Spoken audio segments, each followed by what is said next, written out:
Sila ate ba yan? Anong nangyayari? Ate! Anong nangyayari? May nagsunog sa bahay natin, si Lynn. Ha?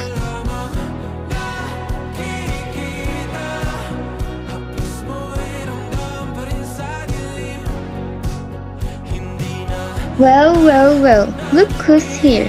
The one and only, Celine. You arrived quite quickly.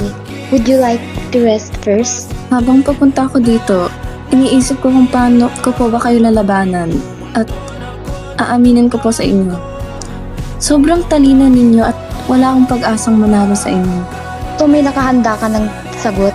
Nag-decide na ako na mawawala na ako sa buhay ni Dre at kapalit nun, ibalik niyo yung sinunog niyong apartment namin ng ate ko at yung flower shop ng kaibigan ko.